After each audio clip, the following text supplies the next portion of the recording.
Hi, this is DJ Tina, host of HMTV Canada E-Zine. On the phone with me today is special guest guitarist of Plank, Donnie Vito. Hi, Donnie. How are you doing? Good, Tina. How are you doing today? Great. Can you tell us about your prior release, Symmetry? Absolutely. Symmetry was our second release that came out probably about a few years ago.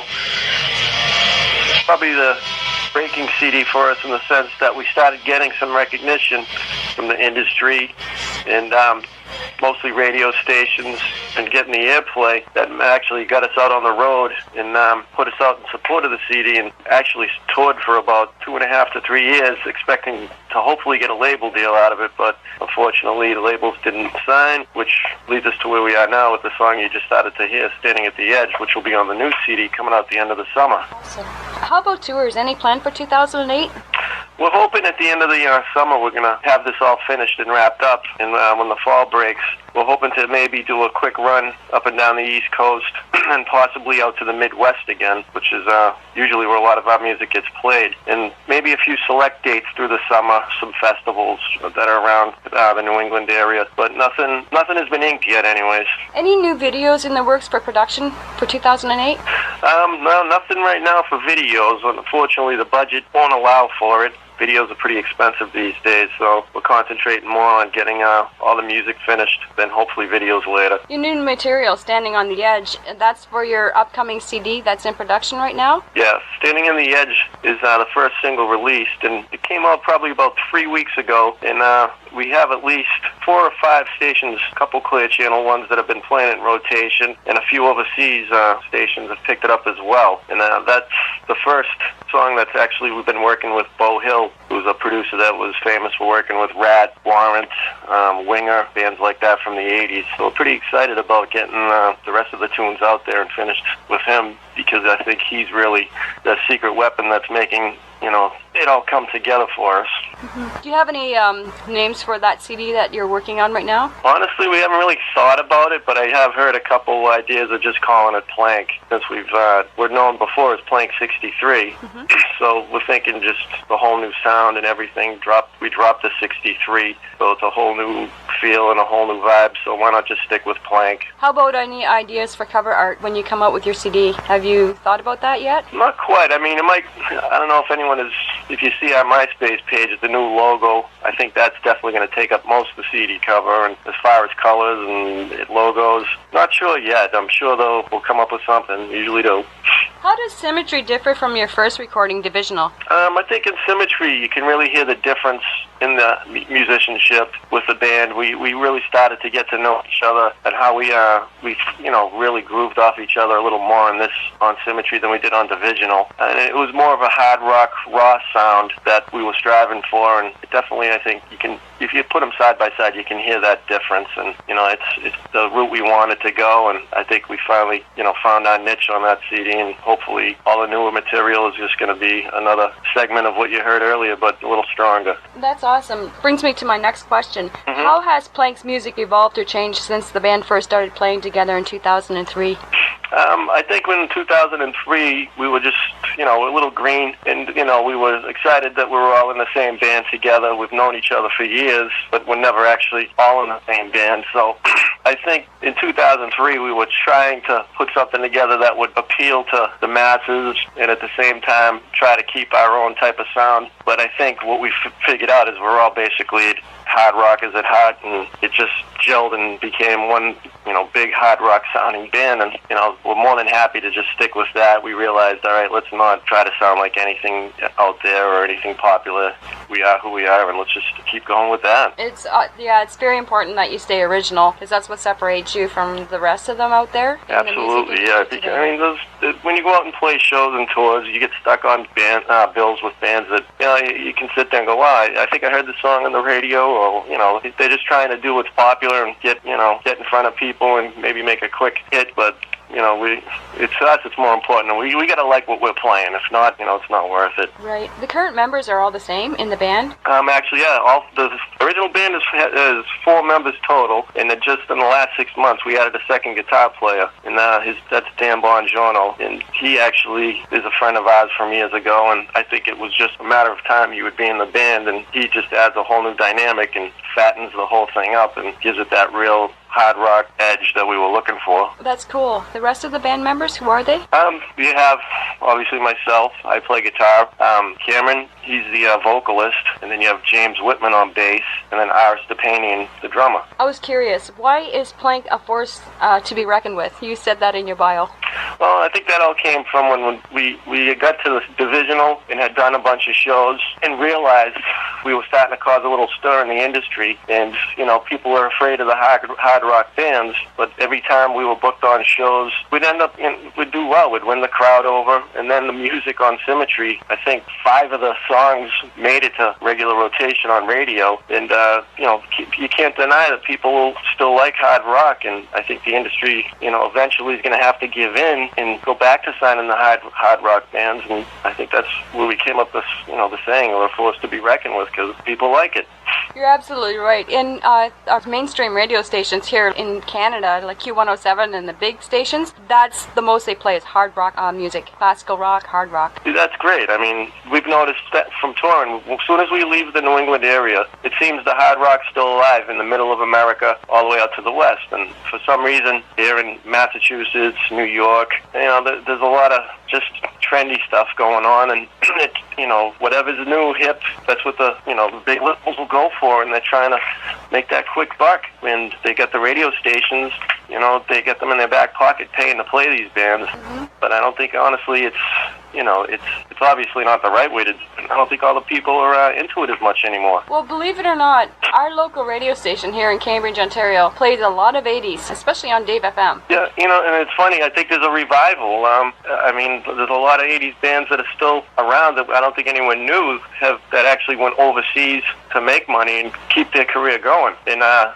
think they're coming back this way because I think you've probably heard of Rocklahoma, mm-hmm. where, the whole concept is around 80s bands, and it was such a success last year that this year it's even bigger and better. And I just think kids are starting to realize that, there's more to, from growing your hair long and wearing makeup and tight pants or something. There's actually talent behind it, and they're actually getting to see what bands really do and sound. The art of having an entertaining show fell for a while. Right, because it seemed like most of them it's just a fashion thing? Oh, yeah. I'm not a fan of emo. Didn't really know what it was until we started playing with some emo bands, and, it seems like they cared more about what they looked like instead of what they were actually playing. I didn't understand it, to be honest with you.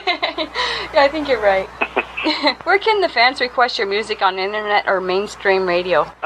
They could basically go to the MySpace page, which is MySpace /Plank63, and you'll see all the stations, the direct links that they can go right to and find the phone numbers, or just email the requests in. The easiest way to do it these days. I was curious, can you elaborate on what kind of company Diesel Productions is?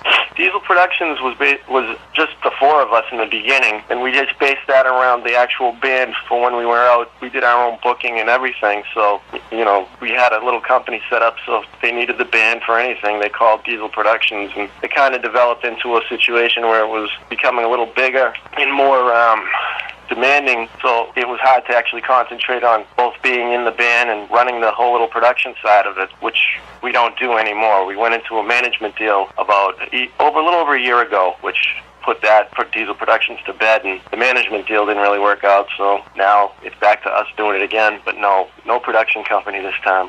The entire band is back to self-promoting themselves? Yeah, that's the way we've always done it. It seemed as well when we got the management deal, it slowed down for us, and it's tough, you don't know who to trust these days, and everybody says they know somebody and can get you this or put you in front of this crowd or that, and you don't know until you try it, so we did, and things slowed down, and that's why it took us a little longer to come out with some new material than we expected, because we were too busy trying to get something that wasn't there. Are you unsigned at the present time? Yes, yeah, no label right now. We've been labelless since the beginning of the band.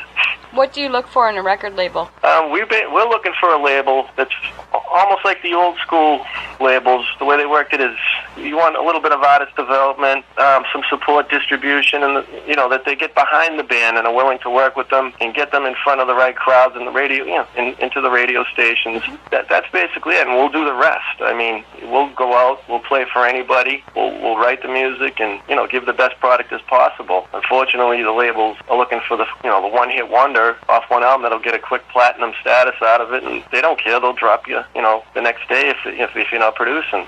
Yeah, that's why a lot of the bands are just looking for a distribution deal and going that way. Yeah, I mean, and unfortunately, we went that route, and it seems easier than it sounds, but getting just distribution, and you honestly need that support for touring, especially when you're a new band, because like us, we've gone on the road, and luckily we usually come out breaking even in the end, or a few out of our pocket is gone because we had to pay just to get back and forth, or gas prices, anything, and with the label behind it, at least they can cover it in the beginning. So you're kind of stuck in the middle there. Yeah, that's right, especially when you're new to the music industry. Exactly. What's a typical day like for Plank in the recording studio? Oh, it's actually it's a great time. Some bands love it, some bands hate it, but we have a good time with it because we go in and it's amazing to watch the song develop from the minute drum tracks are being recorded to the very end when the actual vocals are done and the mixing starts. And I mean, these guys that I'm in the band with, we're like 5 brothers, so it's always 5 of us in there, no matter who's tracking, because everyone cares that much about how each part of the song is going to sound. And I mean, you can't ask for more having 5 of your friends playing music and recording in the same room. It's almost like getting together for a softball game and drinking beer. Same thing. Yeah. What do you draw from inspiration in your music and your main influences? I think for me, a lot of my influences were from I'm the youngest out of 2 brothers, and I listened to what they were listening to growing up, and there was quite an age gap, so I kind of heard a lot of 70s rock and obviously 80s, and a lot of my inspiration came from there. But also for me as well, I think it's where I am in life, what mood I'm in, or what's going on in my life. It'll come out through something I've written. If I'm in a bad mood, the next song I come up with most likely is going to be something real heavy. Or if I'm in a great party mood, it's going to be something straight ahead rocking. It definitely has an effect on what I do musically. That's for sure. Right. My older brothers used to listen to a lot of heavy metal and hard rock, and I always tuned into what they were listening to because it was cool. Yeah. That was part of it too, yeah. I mean, you always looked up to your older brothers and sisters, so that's how it starts, and how it started for me. Who writes your songs, and what do you express in your lyrics? Songwriting is almost like it really is a group effort, in the sense a lot of times I'll come in with a solid couple ideas, a few riffs put together, and the rest of the band listens, and then they add their 2 cents, and we all arrange together until we come up with a basic setup for the song. And then as far as for lyrics, Cameron will handle that job, and he basically does a great job where he'll find his melodies first and then put whatever, I think for him, I can't really speak for him, but I think he writes from just life experience or where he is at in life, and just by listening to his lyrics he can hear sometimes if it was a bad breakup or just a good night he might have had the night before.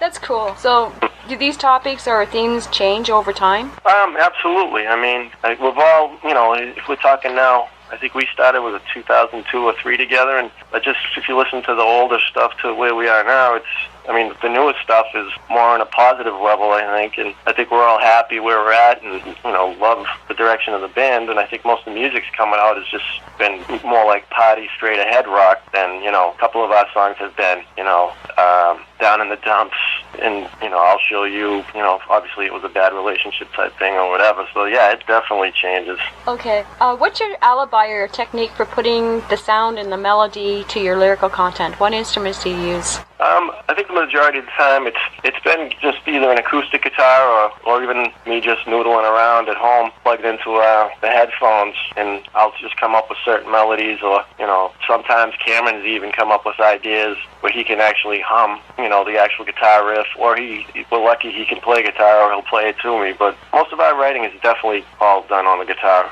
That's awesome, you try new things. Mm-hmm. What's the band's criteria for a well-mixed or engineered song? That's a good question.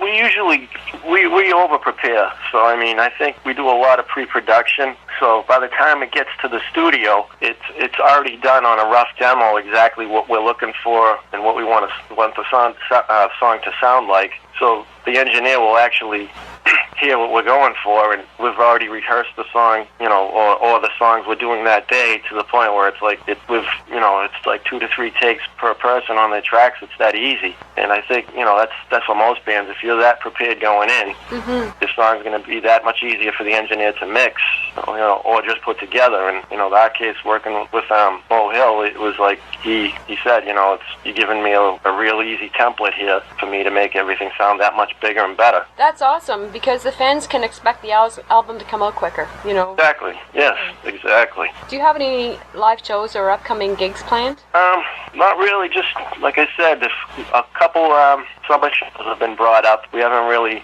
signed off and said if we were going to do it or not. We've really just devoted a lot of time to the writing process and, also promoting the new single and trying to fit the shows in at the same time. It's just been a little hard. So I think you're going to start hearing see more dates being posted as we get towards the end of summer. Cool. What's your most significant accomplishment to be when it comes to producing your music? I think what it is for me is especially, I think it's the fans that really know and come up to you and can, say a certain lyric back to you out of the song, or even the fact that there's been many times where we've played shows and there's that one part of the song people are singing back to you. I mean, I've played in front of a couple of different crowds where I've heard the crowd more than the actual band. So, wow, we must have really, put together a catchy riff here or a chorus, and to hear somebody actually, they feed off of it like that, it's a natural high. So I mean, that's what works for me.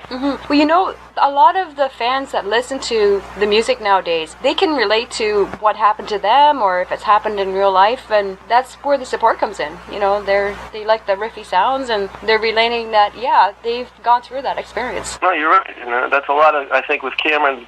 He can definitely, he obviously conveys to the crowd what he's went through, or whatever he's singing about that affected his life. And it's just, I think a lot of people will say, "Oh man, that sounds like me. I'm not the only one in this situation." And then I think that grabs them, and from there on, they keep listening and going back, and it's it's pretty powerful. It is. Yeah, I totally agree with you. How do you like our music site at Hollywood Music TV? Honestly, I love it. I can remember when it first came out, Hollywood Music. It was fairly new, and that's probably when Symmetry was just getting ready to be released, and I couldn't believe it was a site that you could actually go to and hear all the local talent, all the way to professional talent, and actually there's a video and the backstage footage that was being shown on the little camera that you guys have set up.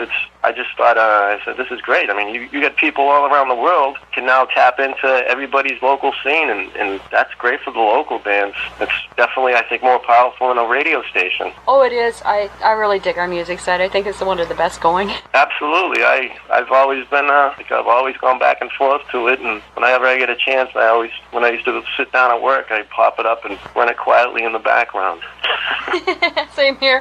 I do the same thing at work, especially when I want to listen to some really different tunes, and rather than elevator tunes.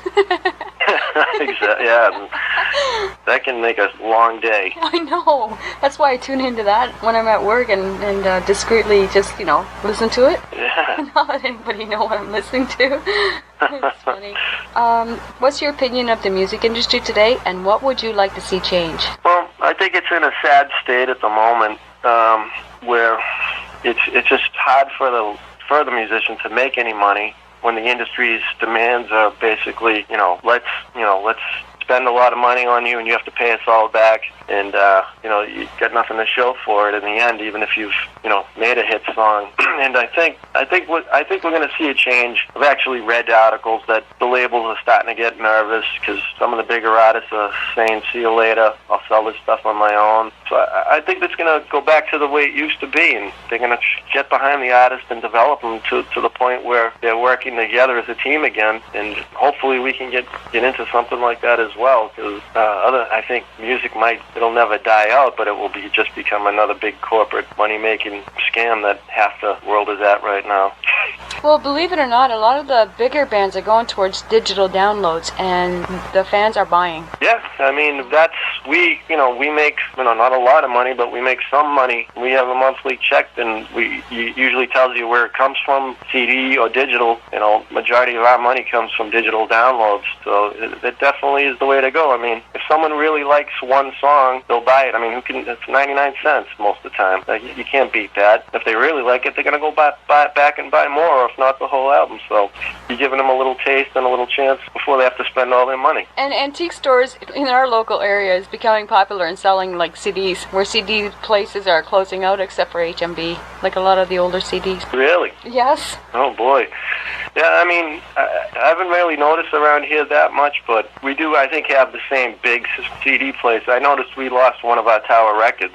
It was a big one in Boston, and I don't know if that was due to CD sales or whatever, but Virgin took it over, but the smaller shops, it definitely disappeared. Yeah, that's the way it's going, even around some of the bigger cities in Ontario. That's too bad. I mean, I can remember going, and I'd look forward going to a CD shop, or even at one point in my life, there was records, and going through the vinyls, and I used to sometimes buy a CD or a record just for the album cover because it was cool.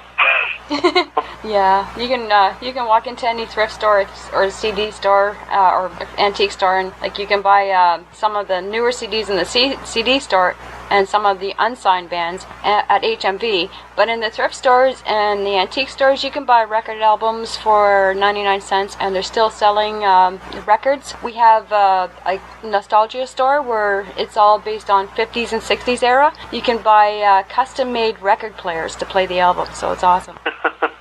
Imagine that, a custom-made record player, because they don't make them anymore.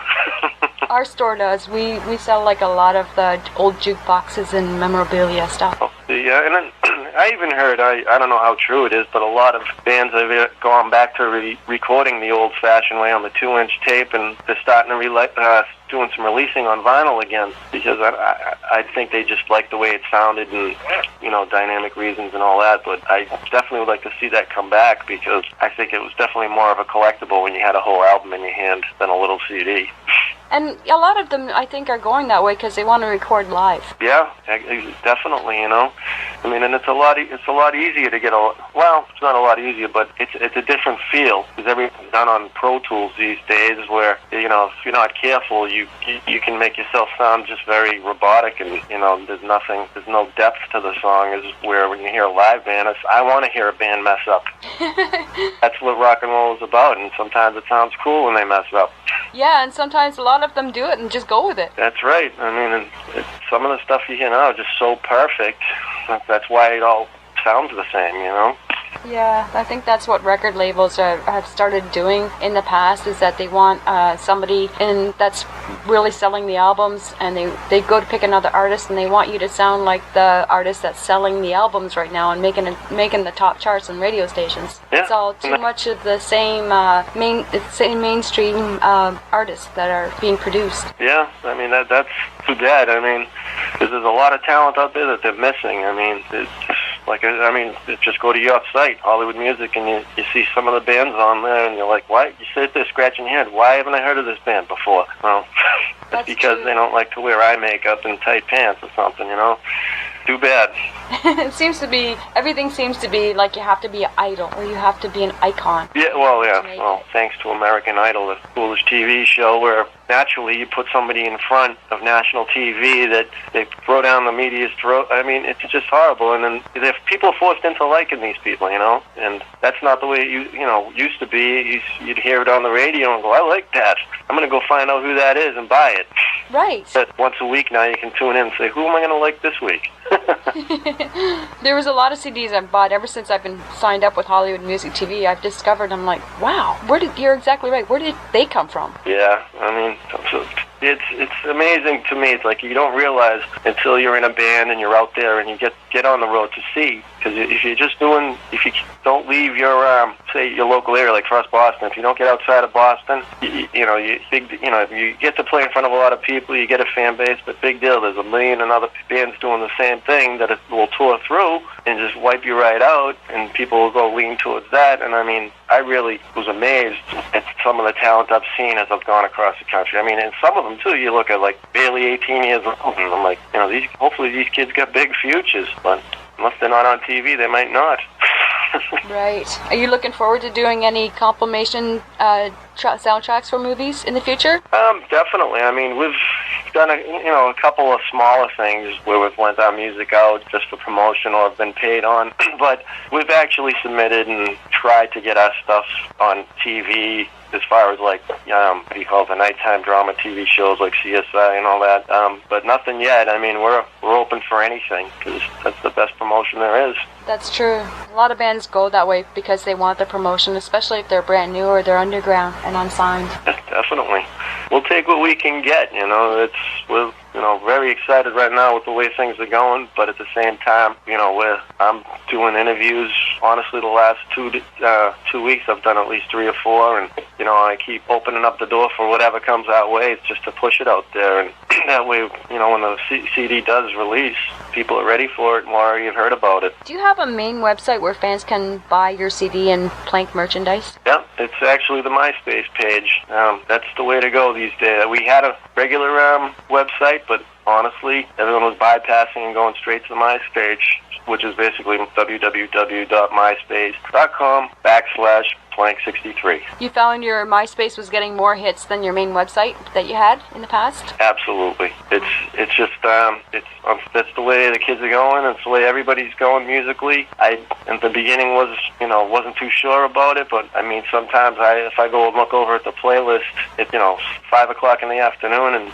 see that 500 or 800 people have played our song, I'm like, wow. Somebody's listening.